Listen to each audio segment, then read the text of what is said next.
todos y va por él. Muchas gracias.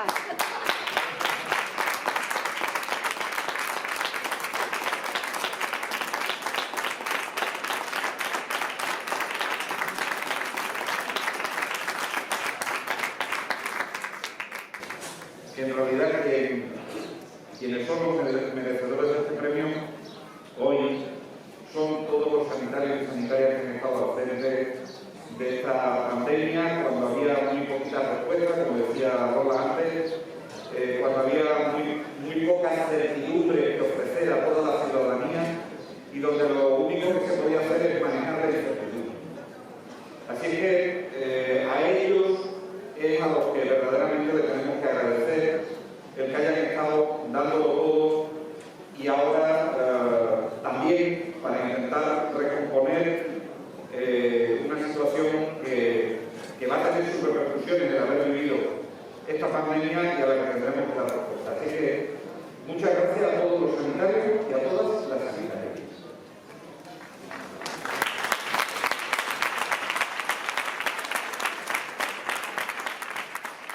Esto no se entendería si no se entiende como un gran logro colectivo, donde la confianza entre la ciudadanía y los sanitarios, la confianza entre la política y la ciencia, la confianza entre la historia de lo que hemos vivido y el afrontamiento que se podía hacer en cada uno de nuestros pueblos, la relación entre todos los voluntarios y voluntarias que han colaborado en esto y sobre todo aquellos que han estado en primera línea, que son los alcaldes y alcaldesas, que cuando no sabían qué hacer, al menos había agricultores que sacaban los tractores a echar agua con lejía por si servía para algo.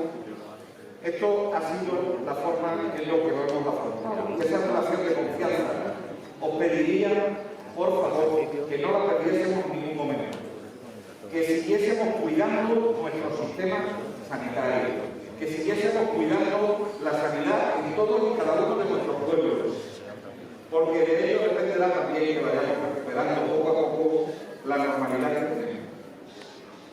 Hoy recuperamos esta actividad, recuperamos una actividad que nos permite ver una de las zonas más bonitas que tiene nuestra tierra, donde la historia, donde la naturaleza, donde su gente han sido capaces de construir el monumento natural más bonito, uno de los más bonitos que tenemos en Extremadura.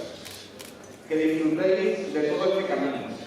Este premio lo recibo muy orgulloso, pero únicamente lo recibo para entregarlo a todos los sanitarios, a todas las sanitarias, a todos los gestores que han estado delante de esta pandemia y al frente de la pandemia. Pero un acto muy importante de ese premio, que además celebro que lo haya realizado una asociación de personas con discapacidad, que son las que más han sufrido en todo este tiempo junto a las personas mayores. Un trozo de ese premio es de todas y cada uno de los ciudadanos de esta maravillosa tierra. Y dentro de ella, lo maravilloso que sois los ciudadanos y ciudadanas de esta comarca, que a través de vuestras tradiciones y a través de vuestra historia seguís haciendo grande nuestra tierra para que siga siendo atractiva. Así que muchísimas felicidades, que disfrutéis de esta ruta, que seamos capaces de seguir encontrando la senda de la confianza y vivir una reflexión. La colaboración internacional al desarrollo en una tierra donde vino a retirarse imperialmente el emperador no es solo donar la carne, es seguir una senda de futuro, seguir una senda de colaboración para que entendamos que en este momento la enfermedad que más nos preocupa al primer mundo es la COVID. Pero a esos países a los que le estamos mandando la vacuna puede ser que no se la pongan, porque resulte que los países del primer mundo no hayamos entendido que ellos tienen otros problemas de salud que tenemos que solucionar primero. Por tanto, trabajemos también desde el legado que nos dejó el emperador en poder diseñar programas de colaboración internacional al desarrollo para que tengamos en todo el mundo una sanidad y sobre todo una salud muchísimo más digna.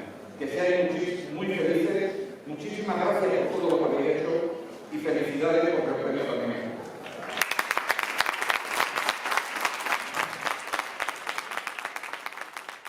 Gracias.